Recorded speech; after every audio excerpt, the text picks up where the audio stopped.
Mobile companies ان کے جو towers ہیں وہاں پہ جو ایک بندہ جو نوکر پیشہ ہے وہاں پہ جو ڈیوٹی کرتا ہے اس کی تنخواہ صرف 10,000 ہے سن 2026 میں. پھر یونیسیف کی رپورٹ کیا ہے کہ 86 لاکھ پاکستان کے اندر چائلڈ لیبر ہے. 86 لاکھ پاکستان کے اندر 2,60,00,000 بچے آؤٹ آف سکول ہیں. جب آپ ٹیکنیکل سکلز نہ دیں، ہنر نہ دیں اور قوم کی ماؤں بہنوں بیٹیوں کو آپ پیسے کے لیے ہاتھ پھیلانے پہ مجبور کریں، آپ کیسی قوم کھڑی کر رہے ہیں؟ جب آپ عزت نفس مجروح کریں اور آپ ہیومن ڈگنیٹی ان پر انویسٹ نہ کریں تو پھر قومیں آپ کا مذاق اڑائیں گی. وہ لوگ جو فیکٹریوں کے اندر، وہ لوگ جو لوگوں کے گھروں کے اندر، وہ لوگ جو لوگوں نے ان کو غلام بنایا ہوا ہے، ان کے خاندانوں کو غلام بنایا ہوا ہے، ان کا کوئی پرسان حال نہیں. ایک طیبہ کے ساتھ، ایک قوم کی بیٹی کے ساتھ ایک جج کے گھر میں اس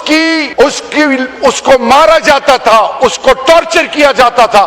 عدالت کیم ٹو ہر ریسکیو. کتنے لوگ ہیں پاکستان کے اندر جو بڑے بڑے گھرانوں میں لوگوں کی ماں بہنوں بیٹیوں اور بچوں کو قید میں بند کیا ہوا ہے. Who is going to raise the voice for them؟ جب آپ کے ملک میں 26 کروڑ میں 13 کروڑ 12 کروڑ لوگ بلو پاورٹی لائن رہے، جن کی عزت نفس روزانہ مجروح ہو، جن پر ظالم دندناتا اس کی زمینوں پہ قبضہ کرے، ان کے گھروں کو مسمار کرے، ان کے بنیادی حقوق سلب کرے، جو یتیموں ناداروں مسکینوں کا مال کھائے اور ان کا کوئی والی وارث نہ ہو، اور ان کے عوام کے نمائندے جب پارلیمان میں آتے ہیں 1935 ایکٹ کے مطابق 30% اس پارلیمان میں ووٹنگ ہوتی ہے، 70% بجٹ اس پر اس پارلیمنٹ کی کوئی سے ہی نہیں ہے. دنیا میں 4,000 رجسٹرڈ ڈرگز ہیں. صحت کے حوالے سے پاکستان میں more than 40,000 رجسٹرڈ ڈرگز ہیں. سوال یہ ہے کہ جو لائسنس ٹو کل ملا ہوا ہے اس کا کوئی پوچھنے والا ہے؟ اور پھر پناہ گاہوں کی بات کی، صحت انصاف کارڈ کی بات کی. شوکت خانم جو بھی جاتا ہے اللہ اس کے لیے شوکت خانم اسپتال ذریعہ بناتا ہے. اسی طرح کے پی کے میں یہ نہیں کہا گیا کہ جی صحت انصاف کارڈ سے صرف ایک خاص پارٹی کو ہی کیٹر کیا جائے گا.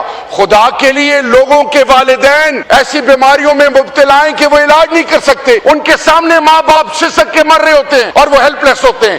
کسی کی اولاد، کسی کی وائف، کسی کی بہن، کسی کی بیٹی، اگر آپ نے غربت ختم کرنی ہے تو ملک کے اندر حرام اور حلال کی جو سوچ ختم ہو گئی ہے. جتنا جو جیب بھرو، یہ جو تحریک ہے ذاتی مفادات سرو کرنا ہے، اس کا راستہ روکنا ہوگا. ادروائز ہم سود کے زمرے میں قرضے لے رہے ہیں، اپنے آپ کو ڈبو رہے ہیں. اللہ نہ کرے وہ دن آئے کہ ہمیں خدا نہ خواستہ پھر ہاتھ ملنے پڑے.